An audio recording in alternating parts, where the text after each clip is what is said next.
오늘 히브리서 13장이죠. 네, 13장 기도하고 시작하겠습니다. 존귀하시고 거룩하신 주 하나님 참으로 감사드립니다. 주님께서 애들을 불러 모아주셔서 이 거룩한 모임에 앉아있게 하셨습니다. 세상 같았으면 꿈도 꿀 수 없는 그런 모임입니다. 마음껏 주님을 찬양하고 주님 안에서 성도들 가운데서 마음껏 즐거워하고 참으로 푸른 초장에서 풀을 뜯어먹는 양떼가 즐거워하는 것 같은 그러한 모습들을 받아주시옵소서.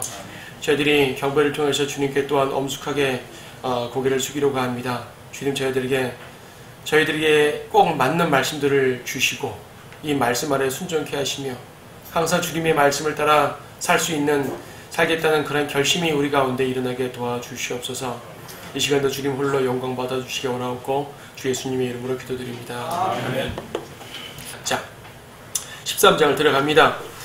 1절 형제 사랑하기를 계속하고 나그네 대접하는 일을 잊지 말라. 이렇게 하다가 자기도 모르는 사이에 천사들을 대접한 사람들이 있었느니라. 옥에 갇힌 자들을 함께 갇힌 것처럼 기억하고 너희 자신도 몸을 가졌은즉 학대받는 자들을 기억하라.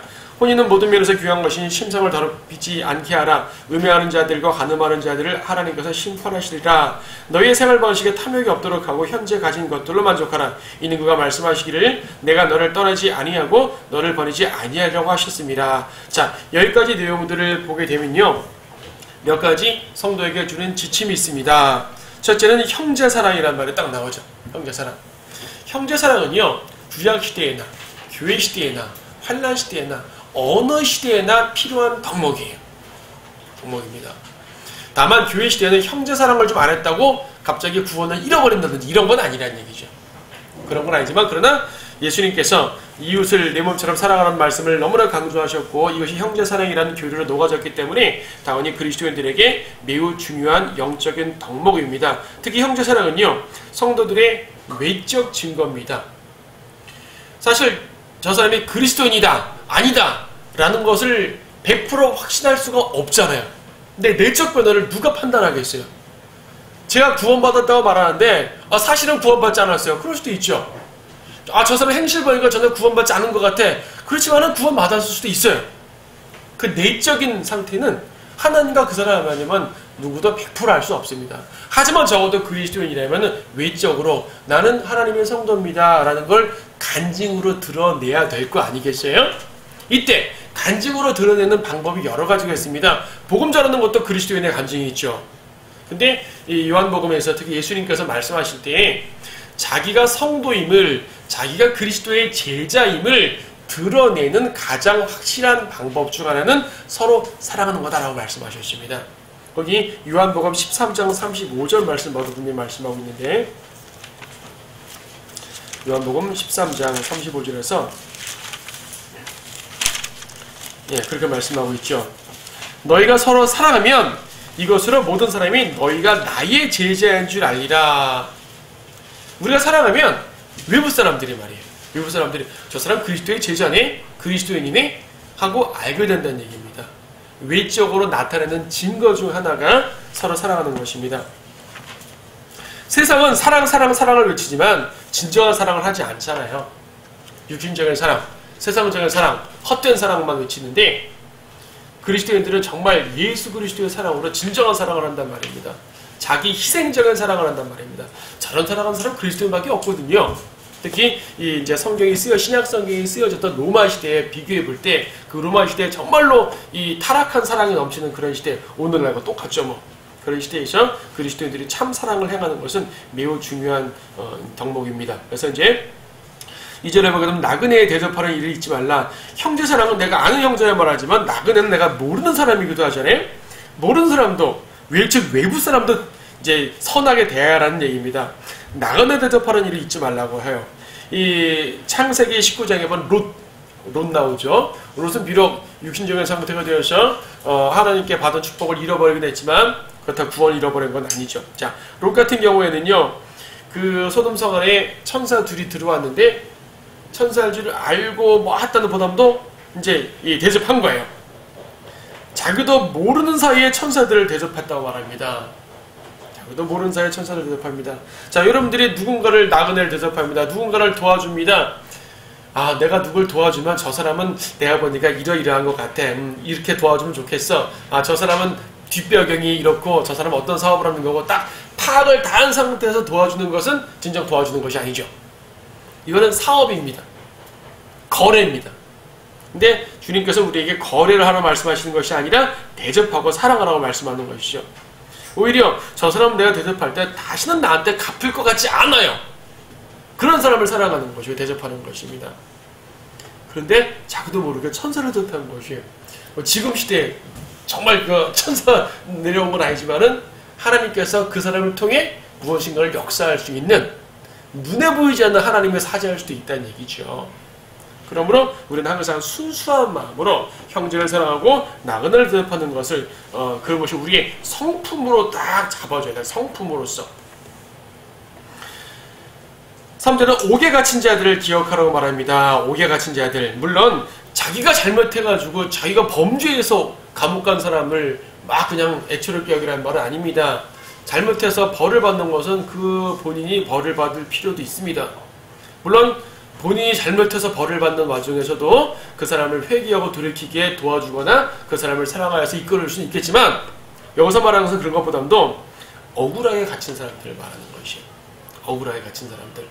특히 주의 일을 하다가 하나님의 영광을 위해서 일을 하다가 특히 이제 당시 로마 시대 아니겠어요? 그러니까 그리스도인들이 박해를 많이 받았을 거 아니겠어요? 믿음의 이유로 박해를 받은 사람들입니다. 그들을 기억하라 이거죠. 찾아보라 이거죠. 사도 바울도 감옥에 갇혔습니다. 이때 사도 바울의 감옥에 갇혔을 때 옆에서 도와주던 성도들이 있었습니다. 그분들에 대해 사도 바울은 편지하다 일일이 기록하잖아요. 누가 나와 함께했다. 누가 나와 함께했다. 누가 나를 도왔다. 너희들도 기억하라. 이런 말 쭉 써있는 거 보지 않습니까? 자, 성도의 서로가 돕는 것입니다. 너희 자신도 몸을 가졌음즉 학대받는 자들을 기억하라. 여기서는 당시엔 정말 학대받는 일들이 많았습니다. 실제로. 그래서 단순한 고난이 아니라 몸을 가졌은즉 학대받는 자들을 기억하라. 실질적으로 몸에 채찍을 맞고 두들겨 맞고 몸으로 감금당하고 그러한 일이 있었다는 얘기입니다. 오늘날은 그런 일이 별로 적겠죠. 하지만 뭐 과거에도 우리 현대사에 비슷한 일들이 많이 있었습니다. 자, 목적이 어땠든지 간에 누군가가 갇혔다는 것은 우리가 불쌍히 여길 만한 것이죠. 특히 믿음과 연관돼서 갇혔다면은 우리는 거기에 대해서 기억하고 기도할 필요가 있습니다. 성경에는 그런 예들이 너무나 많이 있죠.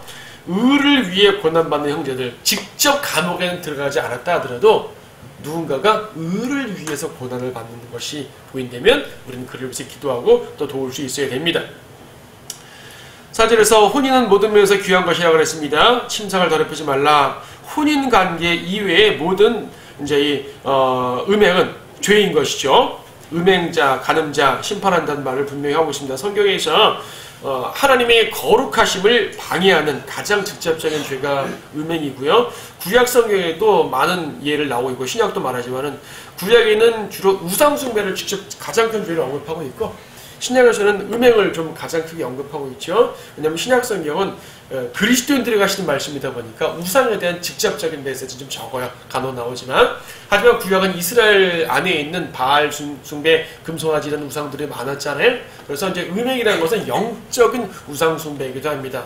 또 우상 숭배가 영적인 음행이기도 하죠. 우상 숭배, 음행은 연결된 죄이기도 합니다. 5절에 보게 되면 너희의 생활 방식에 탐욕이 없도록 하라 라고 말합니다. 자, 몇 개 보게 되면 1절에 형제사랑 나오죠. 2절에 나그네 대접하란 말 나옵니다. 연관의 같은 개념 보죠. 형제사랑이라고 보고요. 3절에서 옥에 갇힌 자들 기억하라. 이제 긍휼을 베풀란 말이죠. 4절에서는 음행에 대해서 다루고 있고요. 5절에서는 탐욕에 대해서 경고하고 있습니다. 탐욕. 이 네 가지가 그리스도인들에게 권면하는 유혹하다란 도덕적 권면들입니다.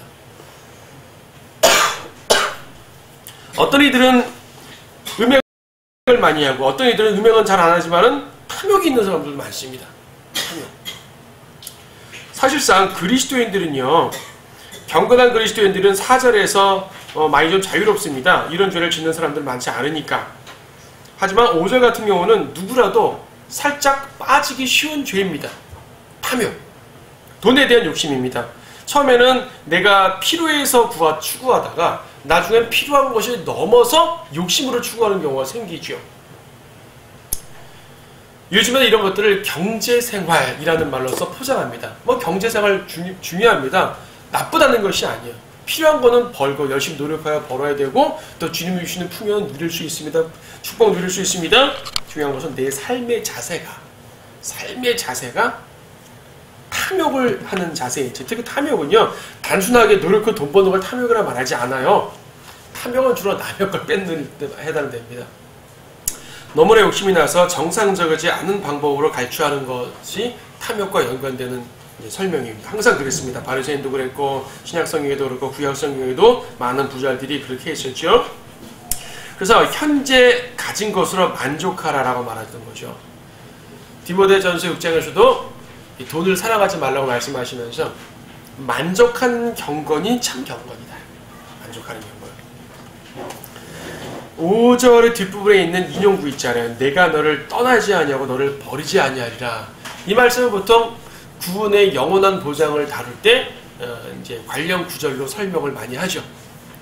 한번 구원받은 사람은 성령께서 떠나지 않는다 라는 교리를 말할 때 이 구절을 가지고 말합니다. 내가 너를 떠나지 아니하고 너를 버리지 아니하리라. 예, 그럴 때 사용해도 돼요.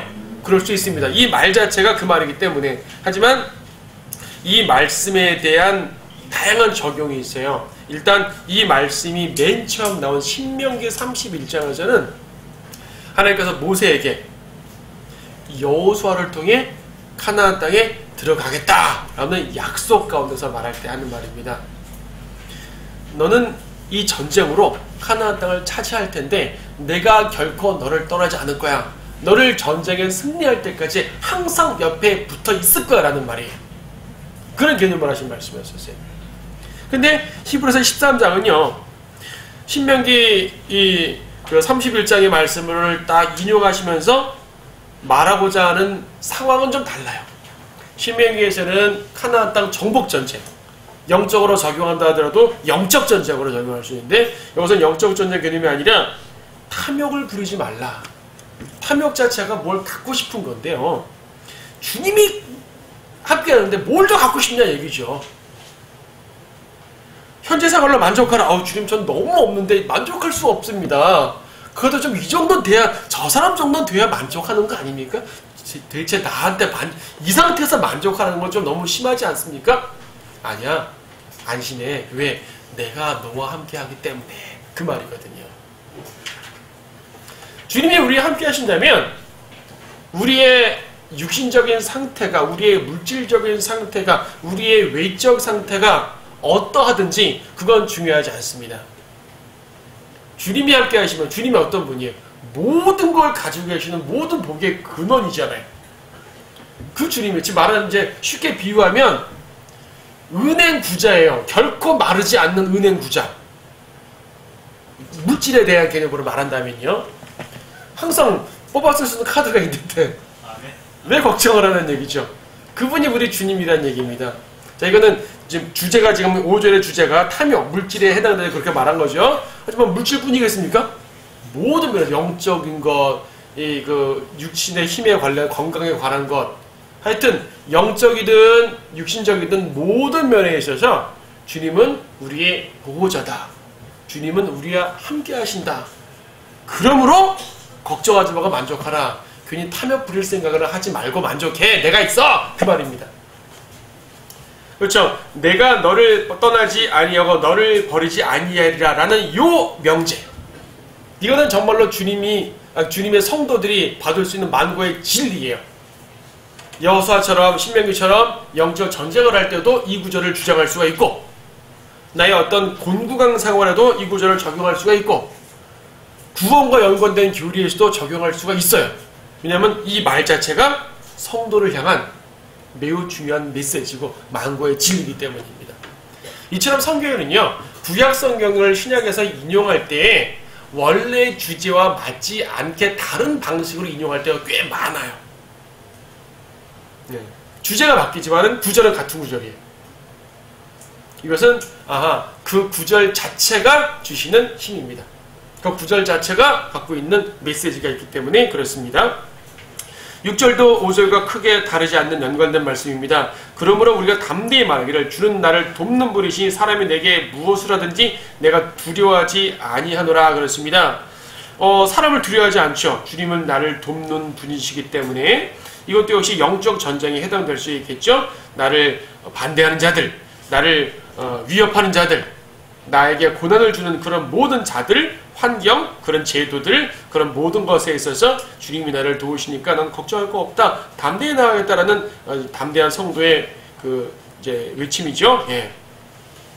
주께서 함께 하시니 탐심이 필요 없는 것이요. 5절과 연관돼서 주제를 보게 되면 6절도 그 자체로 말할 수 있지만 문맥적으로 5절과 연관해 말하게 되면 물질과 연관해서 해석할 수가 있겠죠.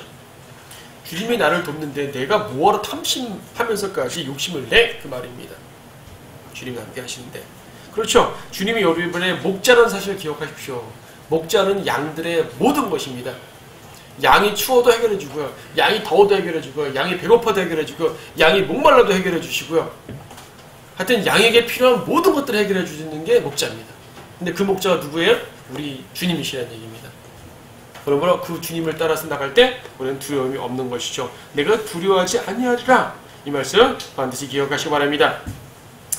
자, 7절, 6절에는 우리 주님이 우리의 목자라는 말을 하고 7절에서는 인간 목자에 대한 언급을 또 하고 있습니다. 하나님의 말씀을 너희에게 들려주고 너희를 다스리던 자들을 기억하고 그들의 행실의 결과를 관찰하여 그들의 믿음을 따르라. 이건 영적 지도자에 대한 말인 것이 또 분명하네요. 이 인간 목자들에 대한 말이기도 한데 그들의 믿음을 따르라고 말하고 있습니다. 근데 잘 보게 되면요, 무조건 따를 것이 아닙니다. 행실의 결과를 관찰하여 따르라고 말합니다. 결과를 관찰하라. 결과, 어디까지 결과를 봐야 되죠? 죽을 때까지 본 다음에 따르면 너무 늦어요. 다 죽은 다음에 따를 수는 없잖아요. 중간중간에 따라야 될 필요가 있는데. 자, 인간 목자라는 개념은요, 그러니까 교회 지도자들, 인간 목자라는 개념은요, 자기 양떼가 아닙니다. 예수님이 양떼인 것이에요, 반드시. 나에게 맡기신 양이신 것이지, 내 양이 아닌 거예요. 예수님의 양인 거죠. 예수님이 인간 목자들에게 이렇게 하라고, 주님의 양을 치라고 관리자로 이제 임명해 주신 것이에요. 그러다 보니까 관리자가 신실해야 될 거 아니겠어요? 신실하지 못하면 안 되겠죠? 그래서 기억하고 그들의 결과를 관찰하라고 말했는데 그 결과가 언제까지의 결과냐가 더 중요해요. 지금 시점까지가 나의 결과면은 그 부분을 보고 따르는 것이에요. 아, 옳구나. 근데 지금까지는 참 결과가 좋았는데 10년 후에 가니까 결과가 틀어졌어요. 그러면 따르면 안 되는 거죠. 따르면 안 되는 겁니다. 결과를 관찰해보니 예전 중간 결과는 참 좋았는데 지금 결과는 참 안 좋구나. 따를 수 없으면 따르지 말아야 됩니다. 분명 성경은 조건적으로 말했거든요. 조건적으로. 그러다 또 나중에 또 돌이켜서 올바로 될 수도 있잖아요? 그럼 또 따를 수도 있겠죠? 예, 가변적이란 말입니다. 인간은 가변적이기 때문에 인간 목자에 대해서 절대적인 걸 집어넣으면 안 돼요.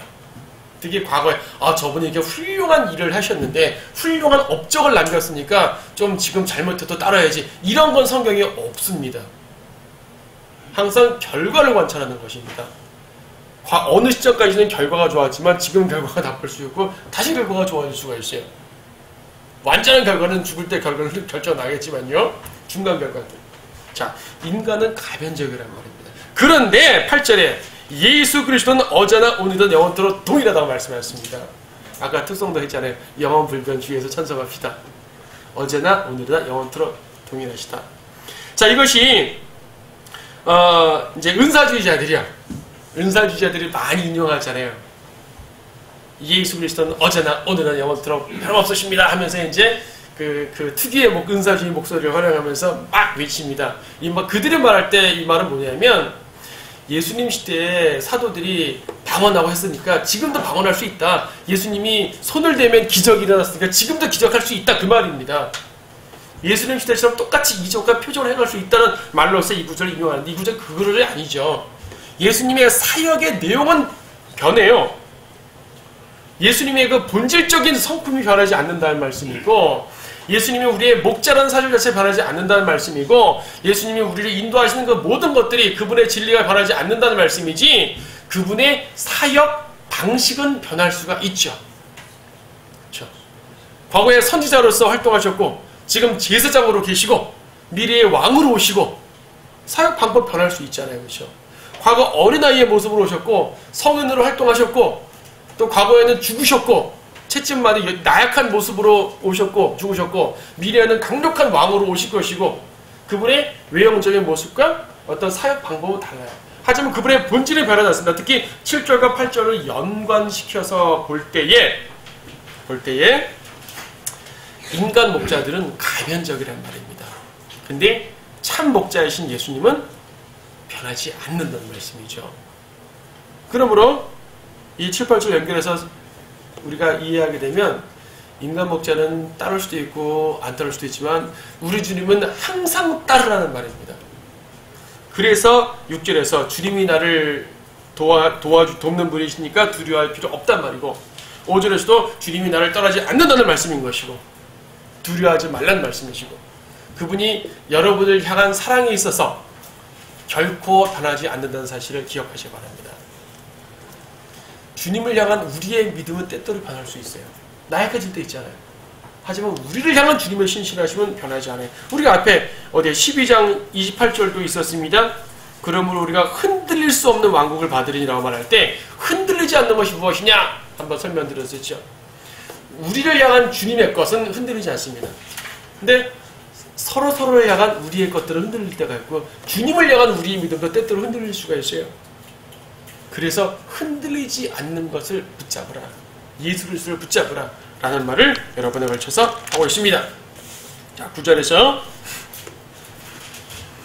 여러 가지 이상한 교리들에 끌리지 말라. 마음은 은혜로서 굳건하게 하는 것이 좋고 음식으로 할 것이 아니니 음식을 따라 처신한 자들은 유익을 얻지 못하였느니라 라고 말합니다. 자, 음식과 은혜를 비교하죠. 이거는 문자 그대로 봐도 돼요. 마음은 은혜로서 굳건하게 해야지 음식으로 처신하면 안 됩니다. 음식으로 처신하는 것, 물질적인 것으로 처신하지 말라는 얘기입니다. 물질적인 것이 아니라 은혜, 영적인 것으로 해결하는 얘기죠. 처신하는 얘기죠. 또 한편 여기서 음식이란 말은요, 우리가 앞에 단단한 음식이란 말 한번 나온 적이 있었어요. 5장 14절에서 5장 13, 14절 보니까 13절에 젖을 사용하는 자는 누구나 의의 말씀에 능숙하지 못하다 그랬습니다. 아기이니까. 밀크는 아기 거예요. 단단한 음식은 장성한 사람들의 것이라 했습니다. 스트롱 미트. 여기서 13장에도 음식은 미트, 고기. 질긴 고기죠. 자, 우리가 주님과의 관계를 유지하고 주님의 사랑을 느끼고 할 때, 단단한 음식, 성경에도 성경 말씀도 우유에 해당되는 가볍고 은혜로운 말씀이 있고, 아주 질긴 고기처럼 어려운 교리가 있잖아요. 어려운 교리가 있습니다. 그럼 내 마음이 주님과 하나가 돼서 주님을 따르는 이런 신실함을 말할 때, 이 어려운 교리가 유익하겠습니까? 밀크가 어울리겠습니까? 뭐가 어울리겠습니까? 은혜죠. 그래서 성경에서 어려운 말씀이 있고 쉬운 말씀이 있을 때, 좀 지식이 있다고 어려운 말씀만 추구하면 안 됩니다. 신학을 공부하는 초기에는 다소 이제 새로운 걸 배우니까 얼마나 재밌어요. 그러다 보니까 새로운 교리를 막 찾는 거예요. 첨예한 교리를 따지는 것이요. 이렇다 저렇다 논쟁도 많이 하고요. 그런데 그런 것들은 우리의 마음을 주님께 굳게 세우는데 도움이 되지 못했습니다.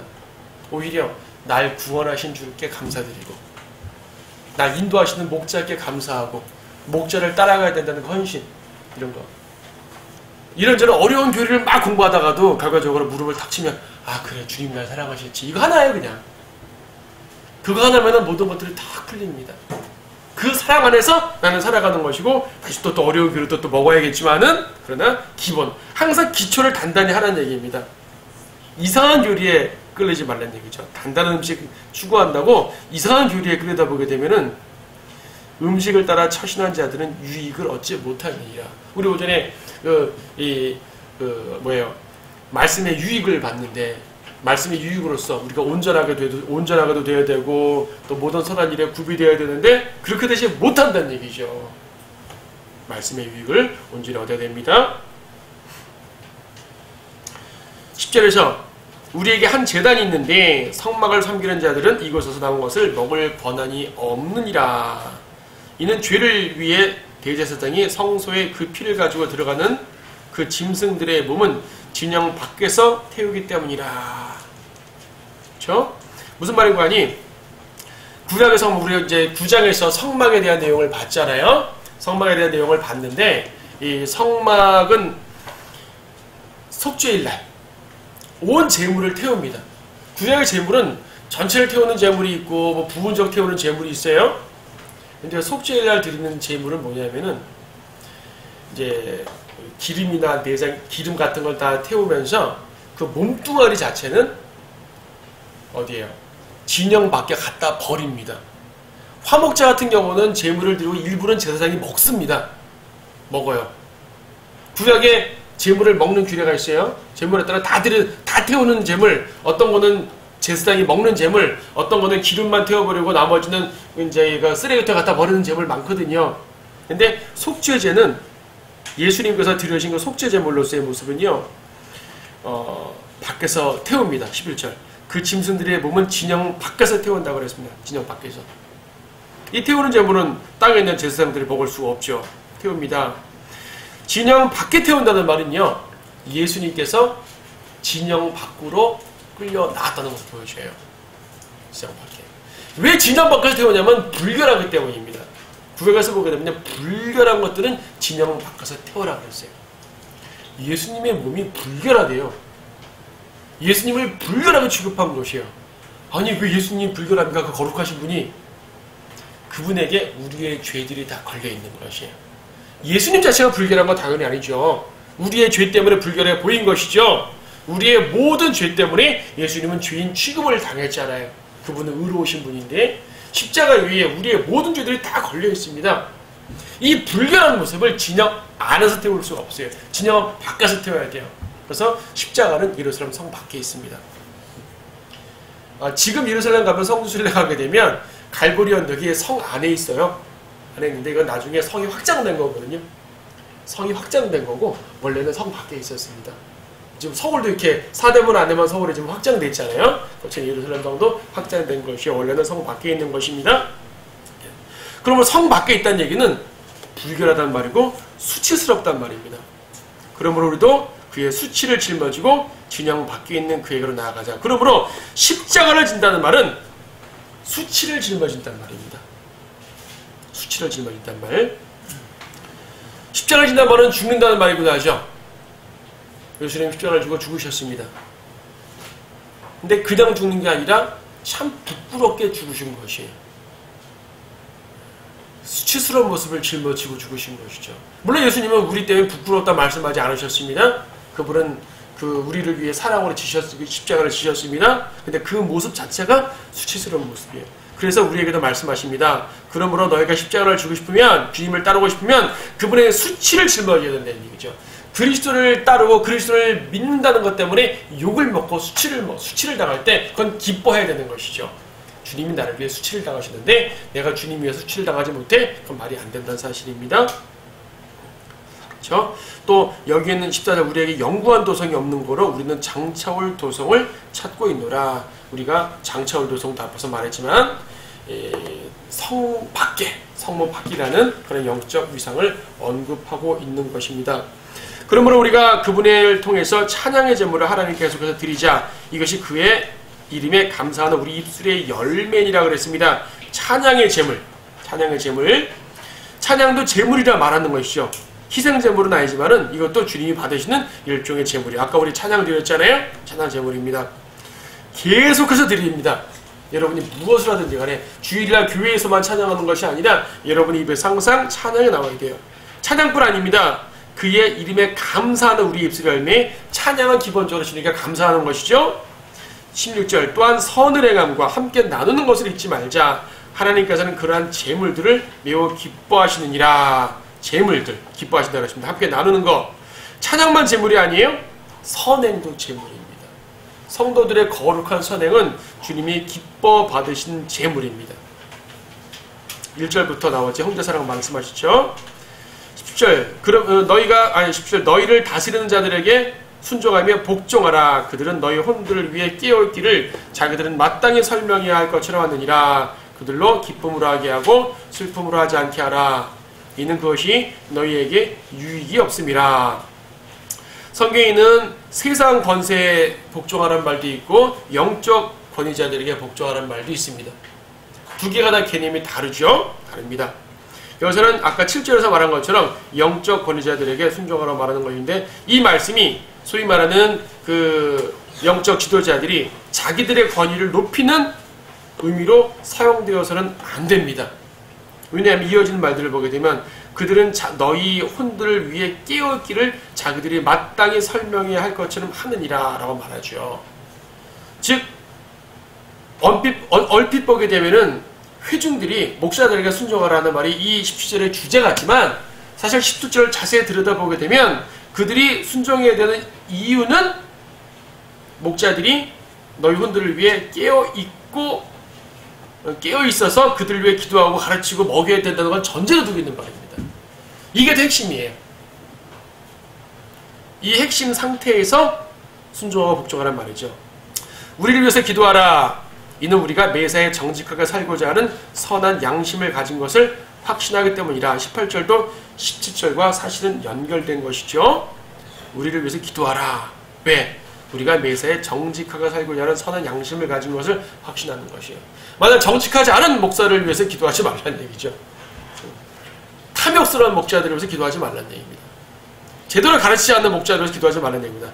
물론 전에 기도하지 않으면 안 되죠. 오히려 그분들이 올바로 돌아서서 올바로 양육하도록 기도해야겠죠. 근데 개념 자체가 좀 다른 개념이죠. 19절 그러나 내가 너희에게 더 열심히 이 일을 행하기를 간구하노니 이는 내가 너희에게 더 속히 도력을 하매라. 이것도 마찬가지잖아요. 내가 너희에게 속히 간다. 너희에게 속히 가서 속히 주의 일을 하려고 한다. 너희를 도우려고 한다. 이 선한 목적. 그러니까 기도하라는 얘기죠. 육신적인 종교 지도자들은 이런 구절들을 가지고 자기들의 권위를 높이기 위해 사용하지만, 성경은 오히려 그런 지도자들이 어떻게 섬김으로 순종해야 되는지를 더 강조하고 있습니다. 자, 이제 결론 부분이죠. 이제 양들의 큰 목자이신 우리 주 예수를 죽은 자들로부터 다시 이끌어내신 평강의 하나님께서 영원한 언약의 피를 통하여 모든 선한 일에 너희를 온전케 하사 그의 뜻을 행하게 하시고, 예수 그리스도를 통하여 그분이 보시기에 참으로 기쁨이 되는 것을 너희 안에서 이루시기를 원하노라.